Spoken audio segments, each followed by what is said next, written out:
Après l'enterrement de mon mari, ma sœur m'a regardé droit dans les yeux et a dit, fais tes valises et pars. À partir de maintenant, cette maison est à moi. Je lui ai répondu, non, c'est la maison de mon mari. Elle m'a ri au nez et a lâché une bombe en déclarant, oh, ma chère, le bébé que je porte est celui de ton mari, et maintenant, tout ce que tu possèdes est à moi. Ma mère s'est mise à rire. Ne t'inquiète pas, tu pourras te réjouir quand le bébé naîtra. Après tout, il héritera de tout. Puis, elle m'a mise à la porte de la maison, en disant, ne remets plus jamais les pieds dans cette maison. En sortant, je l'ai prévenu, vous le regretterez. 2 jours plus tard, j'ai reçu un appel frénétique de sa part. Elle était en panique. Parce que la maison était en réalité. Je n'aurais jamais pensé écrire ceci, mais ma thérapeute a suggéré que documenter tout ce qui s'est passé pourrait m'aider à digérer les événements. Il y a 3 mois, j'ai enterré mon mari, Daniel. Il y a 3 mois, j'ai découvert des trahisons si profondes qu'elles ont failli me détruire. Il y a 3 mois, j'ai renoncé à tout ce que je croyais m'appartenir, pour finalement réaliser que j'avais toutes les cartes en main depuis le début. Laissez-moi commencer par les funérailles. Daniel Harris est mort dans un accident de voiture sur l'Interstate 90, juste à l'extérieur de Spokane. Il n'avait que 34 ans. Nous étions mariés depuis 7 ans, et ensemble depuis 10. La police a dit que le chauffeur d'un semi-remorque s'était endormi au volant, et qu'il avait traversé la voie de circulation inverse. Daniel est mort sur le coup. Ils m'ont dit qu'il n'avait pas souffert, comme si cela était censé me réconforter. Les funérailles ont eu lieu à la chapelle mémorielle de Riverside, un endroit devant lequel Daniel et moi étions passés d'innombrables fois, sans jamais imaginer que nous y tiendrions sa cérémonie. Je portais une robe noire, achetée la veille, car je ne possédais rien d'approprié pour enterrer mon mari. Tout semblait surréaliste, comme si je regardais la vie de quelqu'un d'autre s'effondrer. Ma sœur, Victoria, se tenait à mes côtés pendant la cérémonie, sa main se posant de temps à autre sur mon épaule, dans un geste que n'importe qui d'autre aurait interprété comme un réconfort fraternel. Ma mère rôdait à proximité, tamponnant ses yeux avec un mouchoir, jouant à la perfection le rôle de la belle-mère éplorée. Avec le recul, je vois maintenant que tout cela n'était qu'une performance. Après l'enterrement, les gens sont retournés à notre maison sur Willow Creek Drive. Daniel et moi l'avions achetée 4 ans plus tôt, une magnifique maison de style Craftsman sur 2 étages, avec un porche qui en faisait le tour et une vue sur les montagnes. J'avais passé d'innombrables heures à en faire notre foyer, à peindre les murs, à planter des jardins, à choisir des meubles qui reflétaient nos goûts communs. Le rassemblement semblait interminable. Les voisins apportaient des gratins. Les collègues de Daniel du cabinet d'architecture partageaient des histoires sur ses projets. Ses amis d'université se remémoraient des sessions d'études nocturnes et des week-ends de camping. Tout le monde partait d'une bonne intention, mais leur présence était étouffante. Je voulais leur crier de partir, d'emporter leur sympathie et leurs yeux tristes ailleurs. Victoria est restée après le départ de tout le monde. Ma mère, Hélène, aussi. Elles avaient insisté pour aider à nettoyer, bien que la plupart de la nourriture ait déjà été rangée par la tante de Daniel avant son départ. J'étais debout dans la cuisine, fixant une pile de cartes de condoléances que je n'avais pas la force de lire, quand la voix de Victoria a percé le silence. Alors, quand comptes-tu faire tes valises? Je me suis retourné lentement, certaine d'avoir mal entendu. Quoi? Victoria était appuyée contre le cadre de la porte, les bras croisés, son expression n'ayant rien à voir avec celle de la sœur solidaire qu'elle avait prétendu être toute la journée. Fais tes valises et pars. À partir de maintenant, cette maison est à moi. Les mots n'avaient aucun sens. J'ai regardé ma mère, m'attendant à ce qu'elle corrige Victoria, à ce qu'elle lui dise à quel point son comportement était inapproprié. Au lieu de cela, Hélène a souri. C'est la maison de mon mari, ai-je dit, ma voix à peine plus qu'un murmure. Notre maison. Victoria a ri. Elle a vraiment ri. Le son était aigu et cruel, très différent de la sœur que je croyais connaître. Oh, ma chère. Le bébé que je porte est celui de ton mari. Et maintenant, tout ce que tu as est à moi. La pièce a basculé. Je me suis agrippé au comptoir pour me stabiliser. Qu'est-ce que tu viens de dire? Tu m'as entendu. Victoria a posé une main sur son ventre, un ventre que j'ai soudainement réalisé être légèrement arrondi sous son pull ample. Daniel et moi sommes ensemble depuis presque 2 ans. Ce bébé est le sien, ce qui signifie que j'ai droit à tout. Ma mère s'est avancée, ses larmes précédentes complètement disparues. Ne t'inquiète pas, tu pourras te réjouir quand le bébé naîtra. Après tout, il héritera de tout. Sortez, ai-je murmuré. Nous n'allons nulle part, a dit Victoria. C'est toi qui pars. Ne remets plus jamais les pieds dans cette maison. Quelque chose en moi s'est brisé.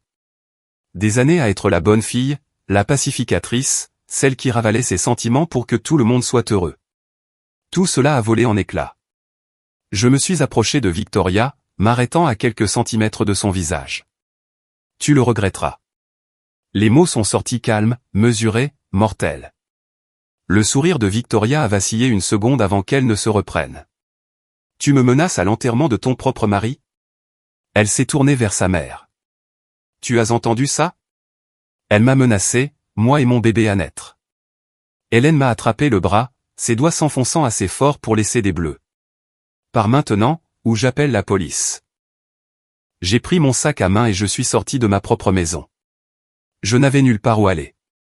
La plupart de nos amis étaient des amis de couple, les amis de Daniel, en réalité, et je ne pouvais pas affronter l'idée de leur expliquer ce qui venait de se passer.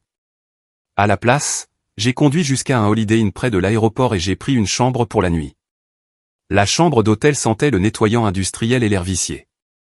Je me suis assise sur le bord du lit, portant toujours ma robe de funérailles, et j'ai essayé de tout digérer. Daniel me trompait avec ma propre sœur depuis 2 ans. Pendant qu'il rentrait à la maison tous les soirs, m'embrassait, faisait des projets pour notre avenir, il couchait avec Victoria. Mon téléphone a vibré. C'était un SMS de Victoria. Les serrures seront changées demain. Ne prends pas la peine de revenir. Je n'ai pas dormi.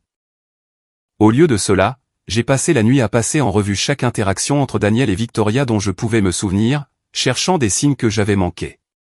Les dîners de famille où ils se parlaient à peine. Les vacances où Victoria s'était plainte d'être célibataire. Mon anniversaire, l'année dernière, quand Daniel était arrivé en retard à cause d'une urgence au travail, et que Victoria avait annulé notre déjeuner à la dernière minute. Comment avais-je pu être si aveugle? Le lendemain matin, j'ai appelé l'avocat de Daniel, Richard Brennan. Il s'était occupé de l'achat de notre maison et de nos testaments. Sa secrétaire m'a dit qu'il pouvait me voir cet après-midi-là. Le bureau de Richard se trouvait dans le centre-ville de Spokane, dans un de ces vieux immeubles avec des sols en marbre et des murs lambrissés. Il m'a accueilli avec une sympathie sincère, ayant assisté aux funérailles la veille. Lorraine, je suis vraiment désolé pour votre perte. Que puis-je faire pour vous? Je lui ai tout raconté. La grossesse de Victoria, sa revendication sur la maison, le soutien de ma mère, le fait d'avoir été forcé de quitter ma propre maison. L'expression de Richard est passée de la sympathie à l'inquiétude, puis à quelque chose qui ressemblait presque à de la satisfaction. Il a ouvert un dossier sur son bureau. Lorraine, je vais vous dire quelque chose qui va tout changer. Il y a 3 mois, Daniel est venu me voir. Il voulait apporter quelques modifications à sa planification successorale. Mon cœur battait la chamade. Était-il au courant de la grossesse de Victoria? Avait-il prévu de me quitter? Richard a continué. Il a découvert des informations troublantes sur votre sœur et voulait vous protéger. Il a engagé un détective privé. Pourquoi? Daniel soupçonnait Victoria d'essayer de le manipuler pour qu'il ait une relation avec elle. Elle lui faisait des avances, se présentait à son bureau, envoyait des messages inappropriés. Il l'a rejetée à chaque fois, mais elle est devenue de plus en plus agressive.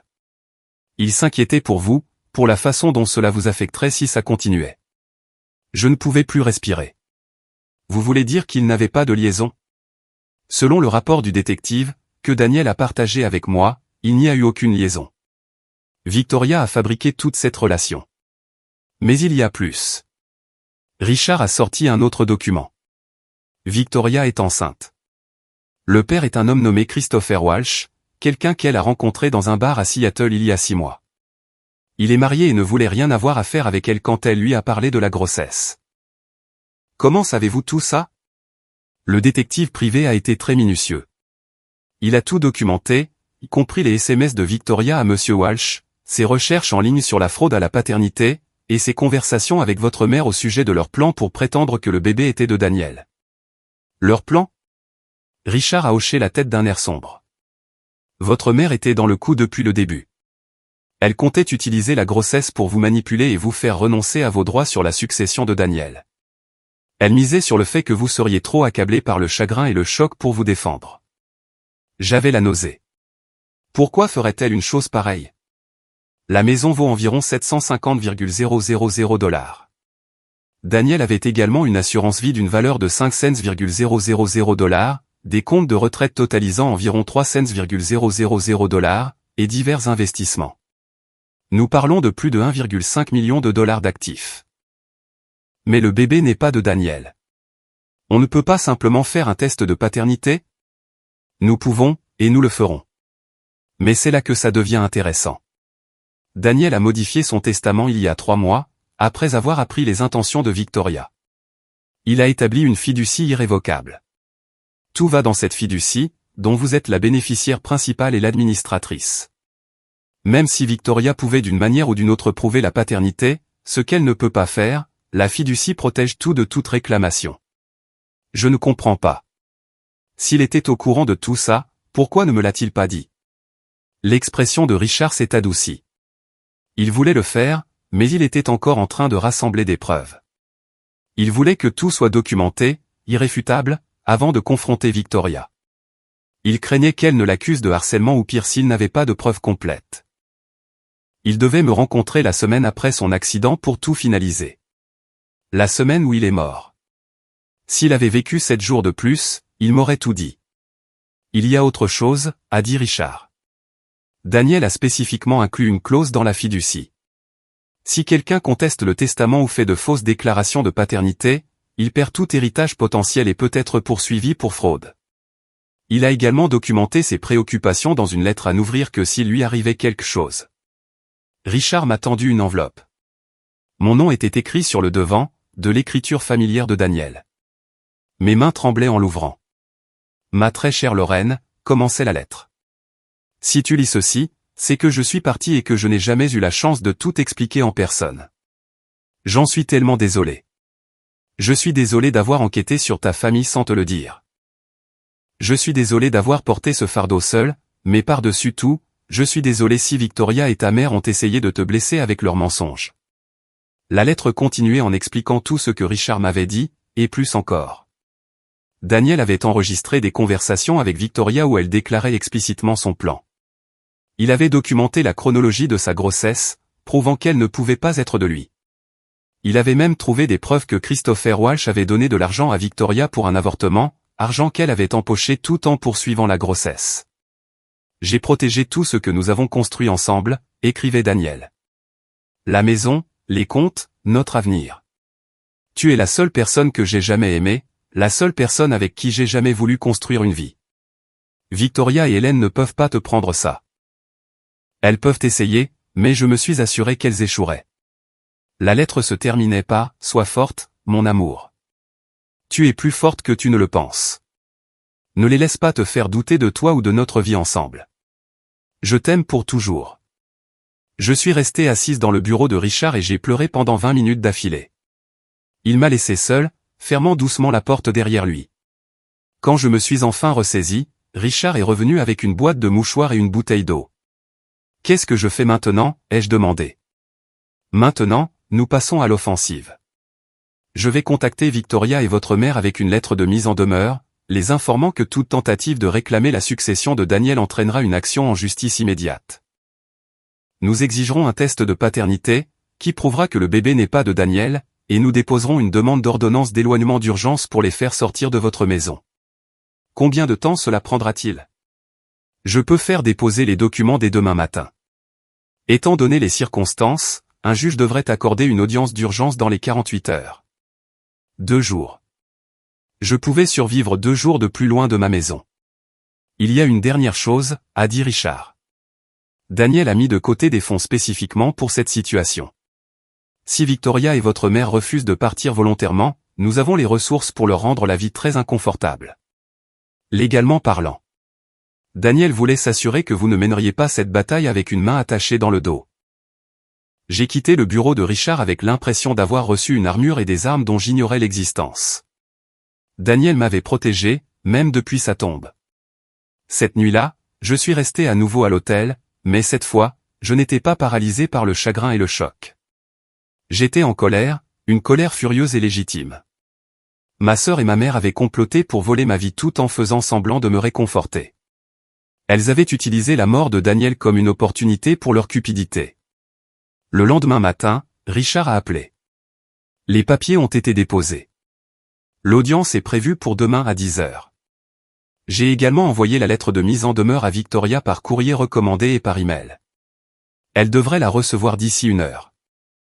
J'ai passé la journée à rassembler les choses dont j'aurais besoin pour l'audience, des photos de Daniel et moi, notre certificat de mariage, des relevés bancaires montrant des comptes joints, tout ce qui prouvait notre vie commune.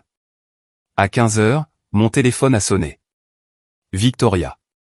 J'ai laissé le message aller sur la boîte vocale. Puis elle a rappelé, encore et encore. Après le 5e appel, j'ai écouté ses messages. Le premier était plein de colère. Tu ne peux pas faire ça. Cette maison est à moi. Le bébé mérite la succession de son père. Le deuxième était menaçant.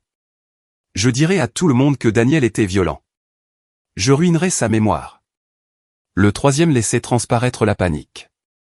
Lorraine, s'il te plaît. Nous devons en parler raisonnablement. Le quatrième révélait le désespoir. Maman dit que nous devrions négocier. Peut-être que tu peux garder une partie de l'argent si tu nous donnes la maison. Le cinquième n'était que pure peur. S'il te plaît, rappelle-moi.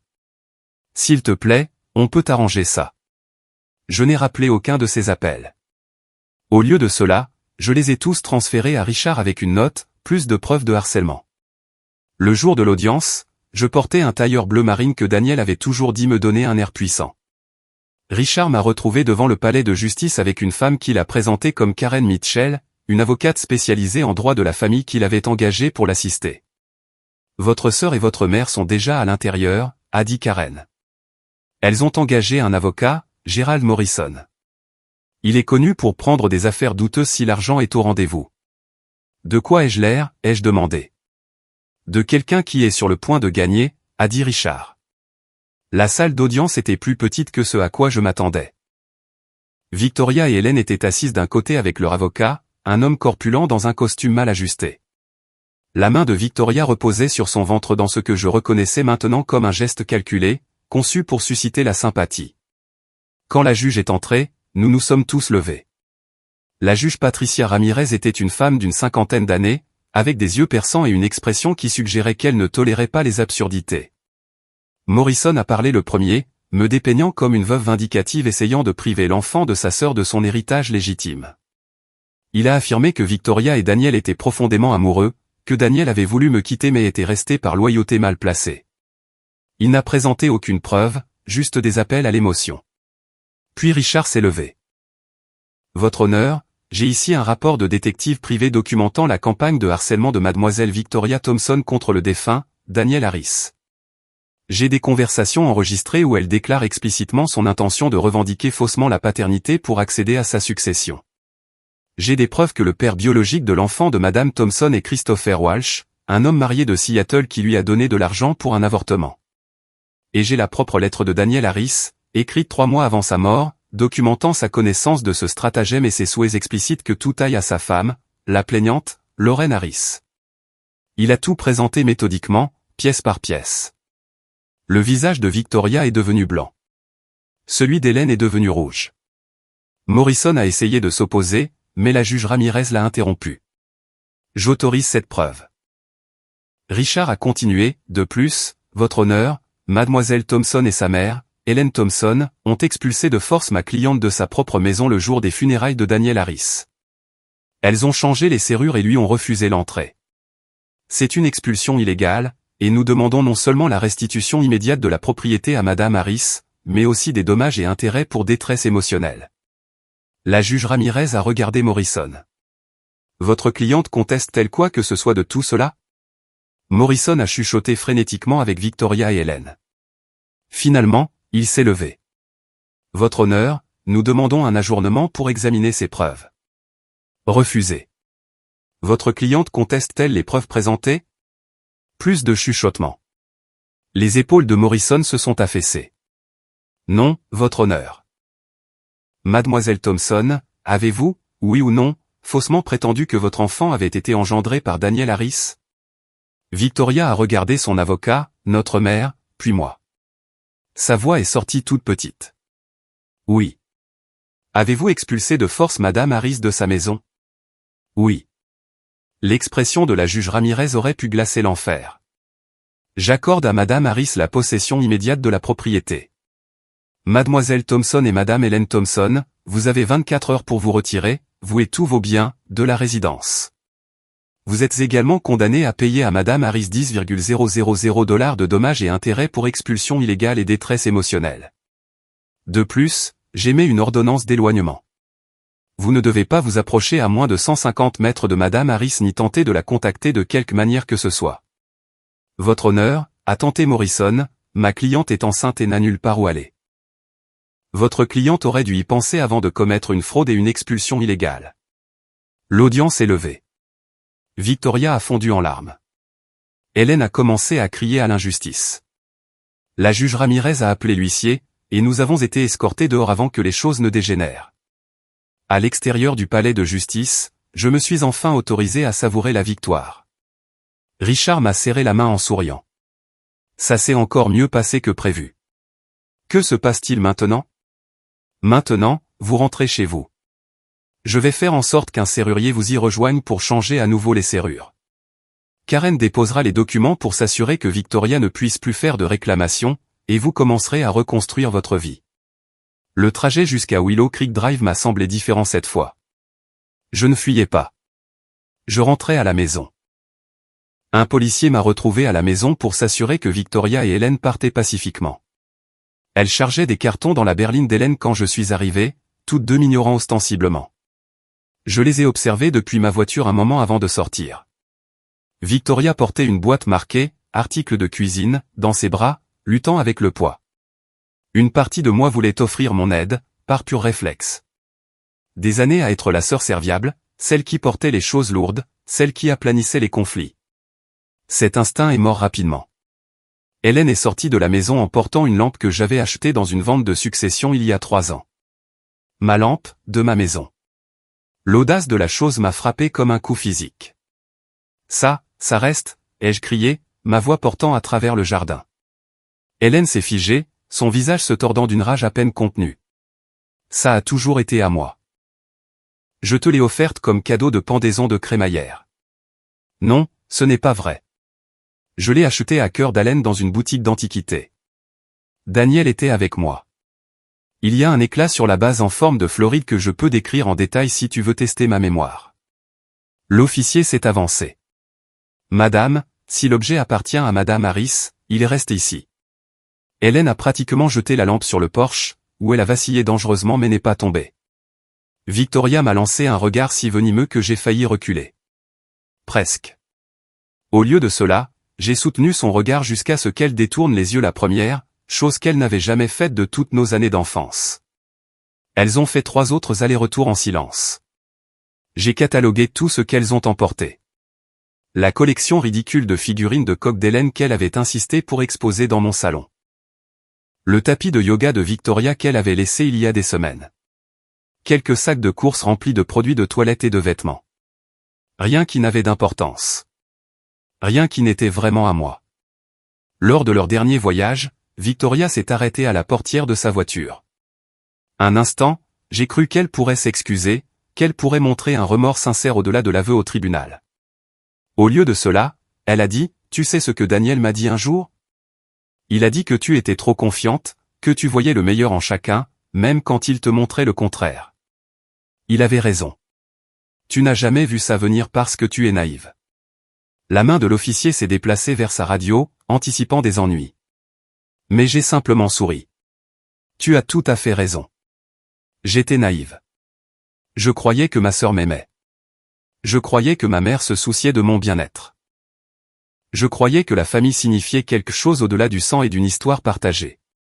Daniel a vu ce que vous étiez avant moi, et il m'en a protégé. Alors oui, j'étais naïve. Au passé. Merci pour la leçon. Le visage de Victoria s'est décomposé, mais je n'ai rien ressenti.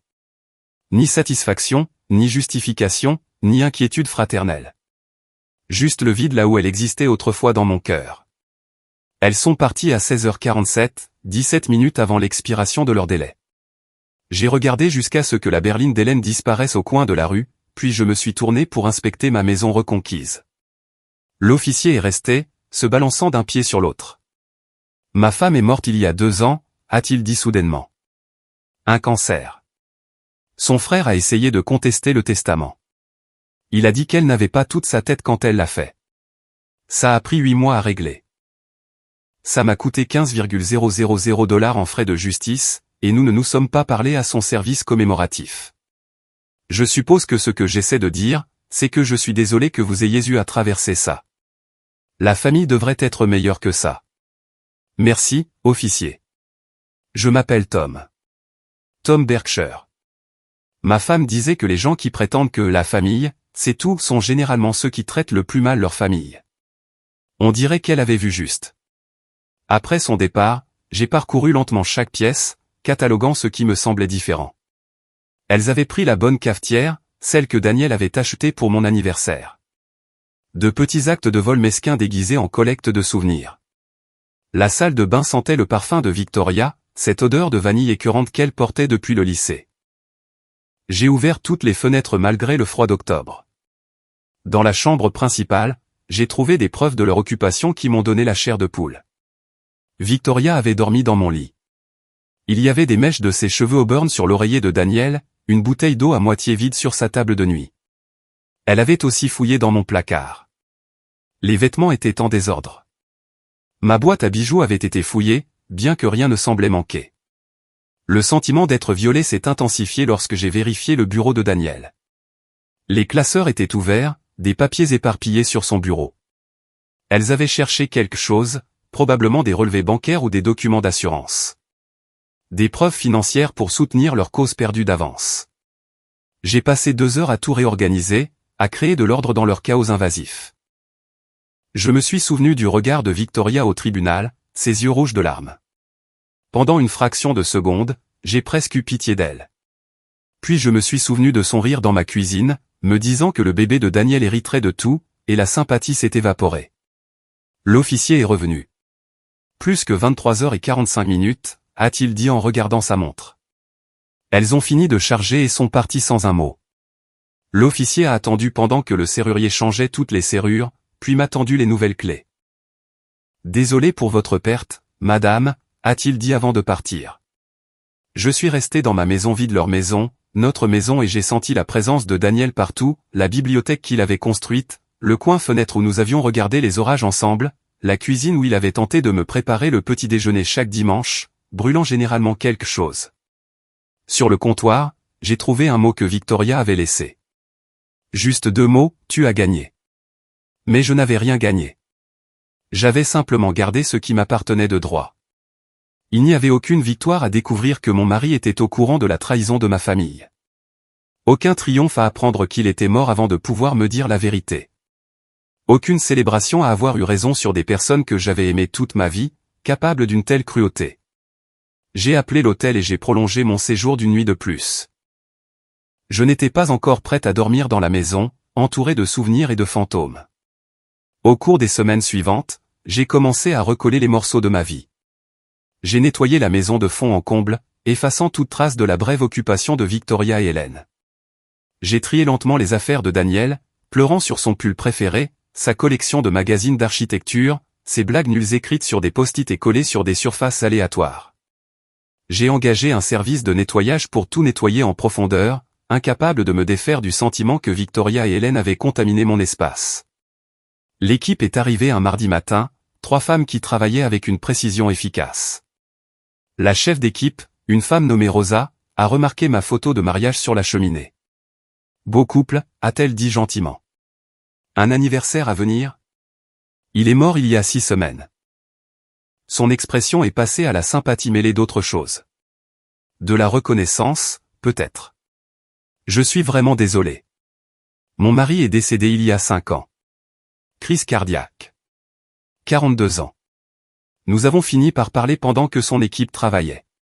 Rosa m'a parlé de la première année après la mort de son mari, comment elle avait gardé ses vêtements dans le placard pendant 9 mois avant de finalement les donner, comment elle était passée devant leur restaurant préféré tous les jours pendant un an avant de pouvoir se résoudre à y manger à nouveau. Le pire, ce n'était pas les grandes choses, a-t-elle dit. C'était les petites choses. Préparer du café pour deux par habitude, acheter ses céréales préférées au magasin. Prendre mon téléphone pour lui envoyer un texto drôle avant de me souvenir qu'il ne répondrait pas, je comprenais exactement ce qu'elle voulait dire. Le matin même, je m'étais surprise à penser que Daniel adorerait le lever du soleil, me tournant pour le lui dire avant que la réalité ne me rattrape. Après le départ des nettoyeurs, la maison sentait le citron et la lavande au lieu du parfum de Victoria. Une petite victoire, mais elle comptait. Je me tenais dans le salon, essayant de décider quoi faire du reste de ma journée, quand mon téléphone a sonné. Numéro inconnu. Contre mon meilleur jugement, j'ai répondu. Lorraine ? Une voix d'homme, inconnue. C'est Christopher Walsh. Mon corps tout entier s'est raidi. Comment avez-vous eu ce numéro ? J'ai engagé quelqu'un pour le trouver. Écoutez, je sais que c'est bizarre, mais j'ai besoin de vous parler de Victoria. Je n'ai rien à dire sur Victoria. S'il vous plaît, juste 5 minutes. Je n'essaie pas de causer de problème. J'ai juste besoin de comprendre ce qui s'est passé. Quelque chose dans sa voix, un mélange de désespoir et de confusion sincère, m'a fait hésiter. Vous avez 3 minutes. Victoria m'a appelé la semaine dernière. Elle m'a parlé du procès, de la mort de votre mari, du fait que le bébé était le mien. Elle m'a demandé si je voulais être impliqué maintenant que son haut plan était tombé à l'eau. Il a fait une pause. Quel plan ? Je pensais qu'elle était juste une femme que j'avais rencontrée dans un bar, qui était tombée enceinte et voulait de l'argent pour un avortement. Elle prévoyait de prétendre que le bébé était de mon mari et d'utiliser cela pour voler sa succession. Il n'a jamais été de lui. Il a toujours été le vôtre. Un silence s'est étiré entre nous. Finalement, Christopher a dit, bon sang. Je suis marié. J'ai 2 enfants. J'ai fait une terrible erreur un soir où ma femme et moi nous disputions, et cette femme m'a convaincu que nous avions quelque chose. Quand elle m'a dit qu'elle était enceinte, j'ai paniqué. Je lui ai donné de l'argent pour qu'elle s'en occupe parce que je ne pouvais pas laisser ma famille la prendre. Je pensais que c'était la fin de l'histoire. Pourquoi me dites-vous cela ? Parce que Victoria m'a dit que vous aviez ruiné sa vie, que vous aviez retourné votre famille contre elle et que vous l'aviez laissée sans rien. Mais d'après ce que vous venez de dire, on dirait qu'elle a d'abord essayé de ruiner la vôtre. C'est exact. Je suis désolé. Je suis désolé que mon erreur soit devenue une partie de votre cauchemar. Je suis désolé que mon enfant soit pris au milieu de tout ça. Je vais parler à un avocat au sujet de la garde. Ma femme ne le sait pas encore, mais elle le saura bientôt. Et notre mariage pourrait ne pas y survivre. Mais ce bébé mérite un père qui le veut vraiment, pas une mère qui a essayé de l'utiliser comme gagne-pain sur la tragédie de quelqu'un d'autre. Après avoir raccroché, je suis resté longtemps assise avec cette conversation.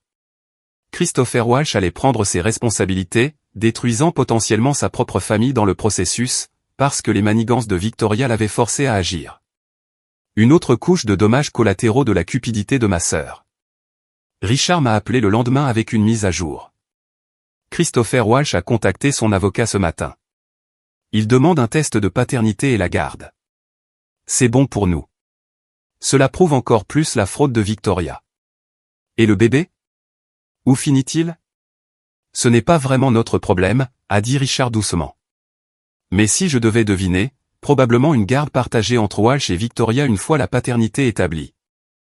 À moins que Victoria ne soit jugée inapte, ce qui, compte tenu de son comportement récent, pourrait être une possibilité. J'ai pensé à ce bébé, innocent dans tout cela, sur le point de grandir dans une situation fracturée parce que sa mère avait parié sur le mauvais plan. Une partie de moi avait pitié de lui. Le reste de moi savait que ce n'était pas ma responsabilité de réparer ça. Richard m'a aidé à naviguer dans la fiducie que Daniel avait mise en place. L'argent de l'assurance vie est arrivé. La maison a été officiellement transférée entièrement à mon nom. Les comptes de retraite de Daniel ont été transférés. J'ai appris que Victoria avait emménagé avec Hélène, les deux vivant dans le petit appartement d'Hélène de l'autre côté de la ville. Par des connaissances communes, j'ai entendu dire que Victoria avait accouché prématurément et avait donné naissance à un petit garçon à 34 semaines. Il était en bonne santé mais a nécessité un court séjour en unité de soins intensifs néonatales. Elle l'a appelé Daniel. Cela m'a fait plus mal que tout ce qu'elle avait fait d'autre. Utiliser le nom de Daniel pour un bébé qui n'était pas le sien, maintenant le mensonge même après avoir perdu. Hélène a essayé de me contacter une fois, laissant un message vocal disant que Victoria avait besoin d'aide pour les factures médicales. Je l'ai supprimé et j'ai transféré le numéro à Richard, qui a envoyé une autre lettre de mise en demeure. 6 semaines après les funérailles, j'ai reçu une enveloppe par la poste. À l'intérieur se trouvait un chèque de 10,000 $ de Victoria et Hélène, les dommages et intérêts ordonnés par la juge. Un mot de Victoria était joint. « Je suis désolé », disait-il. « Je sais que ça ne change rien. Je sais que tu ne me pardonneras jamais. Mais j'ai besoin que tu saches que je suis désolé. Ce que nous avons fait était impardonnable. Maman m'a convaincu que Daniel avait de l'argent caché que tu ne connaissais pas, que nous le méritions plus que toi. Elle a dit que tu t'en sortirais, que tu étais assez jeune pour recommencer. Je l'ai cru parce que je voulais y croire. J'étais désespéré, stupide et cruel. Je n'attends pas ton pardon. Je ne le mérite pas. Mais je suis désolé. J'ai brûlé le mot dans la cheminée. Ces excuses ne signifiaient rien. Des excuses ne réparaient pas la trahison. Des excuses ne ramenaient pas Daniel. Des excuses n'effaçaient pas le souvenir de son rire au visage lors des funérailles de mon mari. 3 mois après la mort de Daniel, j'ai décidé de vendre la maison. Trop de souvenirs, trop de douleurs. Un jeune couple avec un bébé en est tombé amoureux, et j'ai accepté leur offre. J'ai utilisé l'argent pour acheter un plus petit appartement en centre-ville et j'ai investi le reste. J'ai commencé à voir une thérapeute, Dr Amanda Chen, 2 fois par semaine. Elle m'a aidé à tout digérer. Le deuil, la trahison, la colère, la culpabilité que je ressentais de ne pas avoir vu ce que Victoria et Hélène préparaient. Vous avez fait confiance aux personnes qui étaient censées vous aimer, a dit Amanda lors d'une séance. Ce n'est pas un défaut de caractère. C'est être humain. J'ai l'impression que j'aurais dû savoir. Il devait y avoir des signes. Ou peut-être qu'elles étaient simplement très douées pour cacher leur vraie nature. Votre mari l'a compris, et il était architecte, pas psychologue. Il avait une distance par rapport à la situation que vous n'aviez pas. Il pouvait voir clairement ce que vous ne pouviez pas voir parce que vous étiez trop proche. Cela m'a un peu aidé. Savoir que Daniel avait été trompé aussi, du moins au début, savoir que je n'étais pas particulièrement stupide ou aveugle. J'ai trouvé le rapport complet du détective privé de Daniel dans la boîte de documents que Richard m'a donné. Il était si détaillé qu'il en devenait invasif. Il a suivi les mouvements de Victoria pendant des semaines, a documenté ses visites dans les bars de Seattle, sa rencontre avec Christopher Walsh, leur dispute quand elle lui a parlé de la grossesse. Il y avait des captures d'écran de SMS, Victoria demandant de l'argent à Christopher lui disant d'avorter, Victoria disant qu'elle garderait le bébé et dirait aux gens qu'il appartenait à quelqu'un d'autre, Christopher lui envoyant 2,000 $ pour s'en occuper. Le détective avait même trouvé l'historique de recherche internet de Victoria sur son ordinateur portable, comment truquer un test de paternité? Combien de temps l'ADN survit-il après la mort? Peut-on revendiquer la paternité sans preuve? Comment contester un testament? Elle planifiait cela depuis des mois, probablement depuis qu'elle avait découvert qu'elle était enceinte. Les recherches d'Hélène étaient encore pires. Comment prouver l'adultère?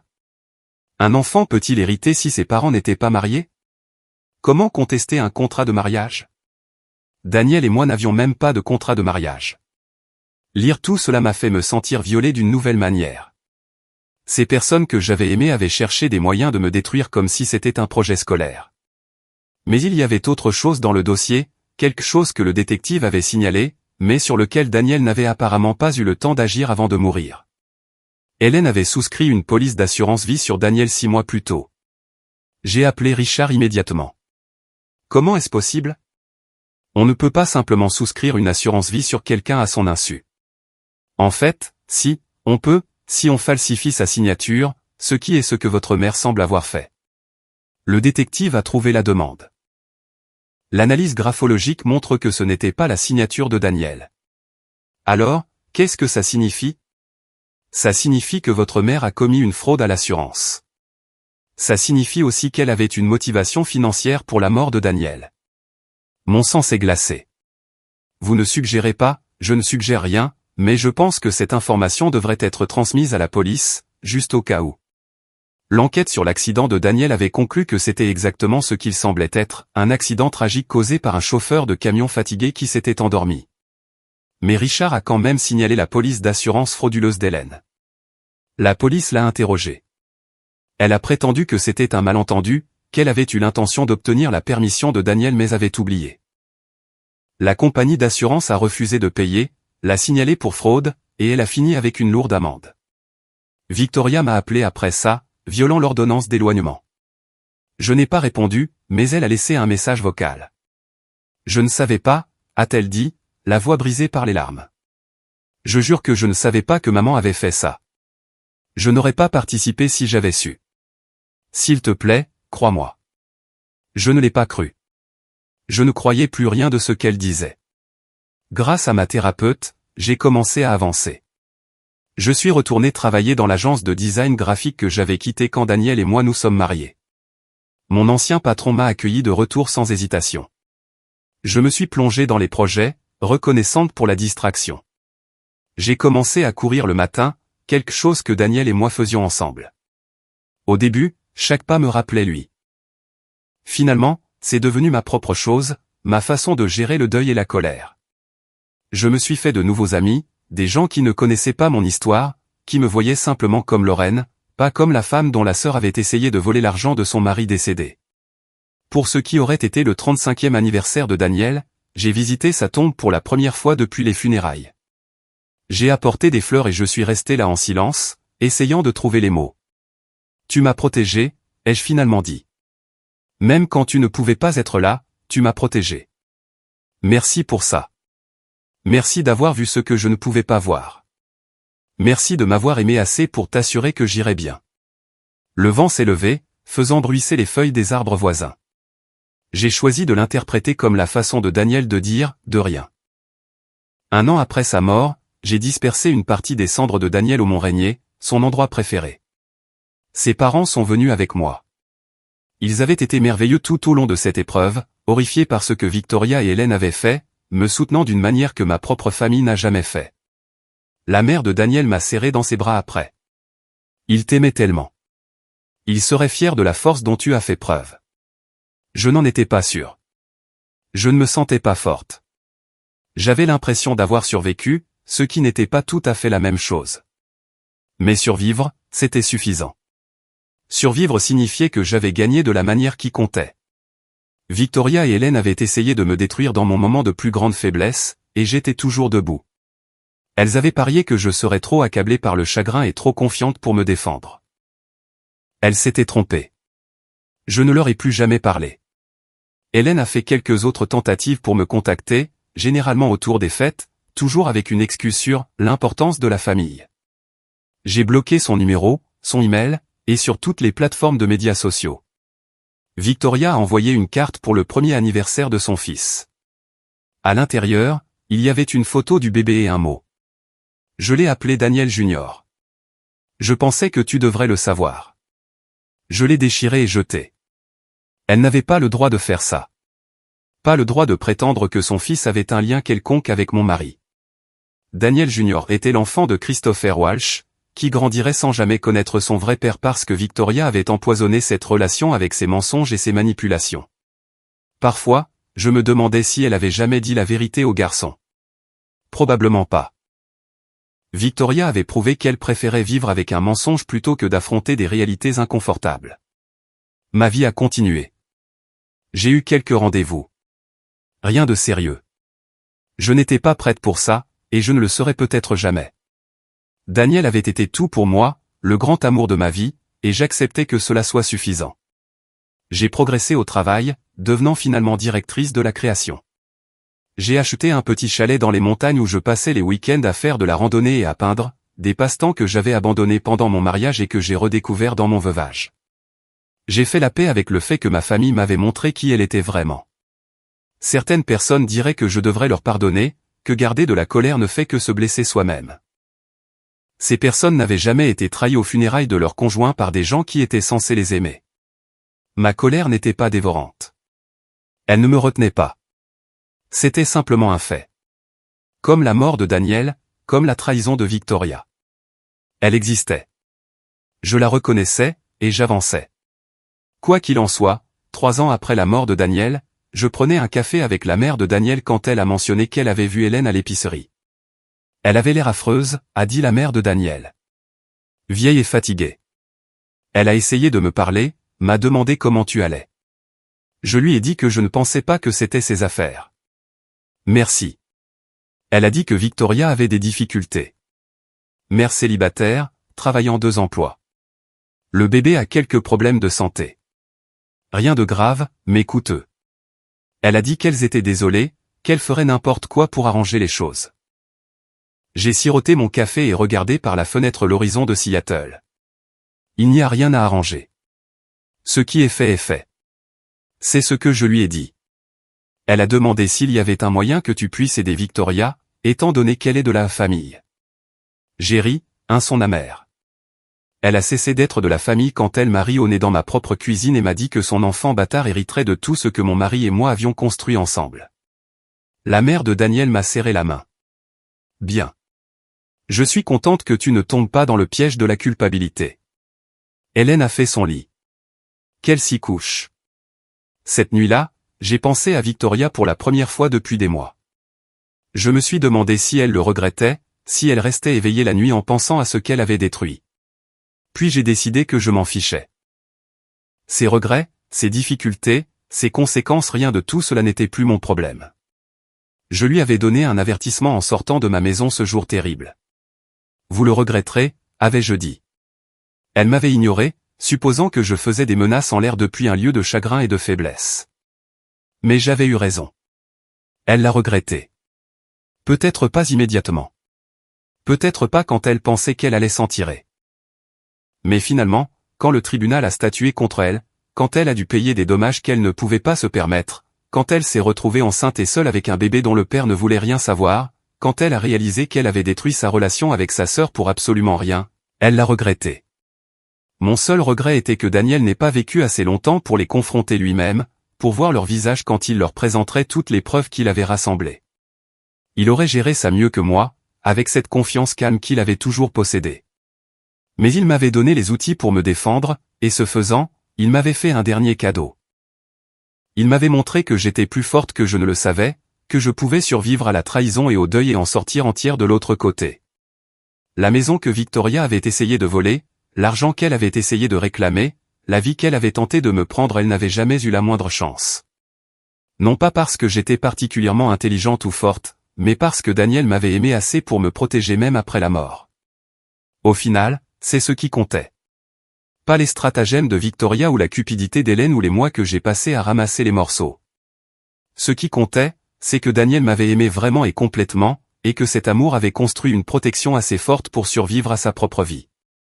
Victoria et Hélène avaient tout misé sur ma faiblesse. Elles avaient perdu parce qu'elles avaient oublié un fait crucial, j'avais été aimé par Daniel Harris. Et une femme aimée comme ça ne se brise pas facilement. Elle plie, elle pleure, elle trébuche, mais elle ne rompt pas.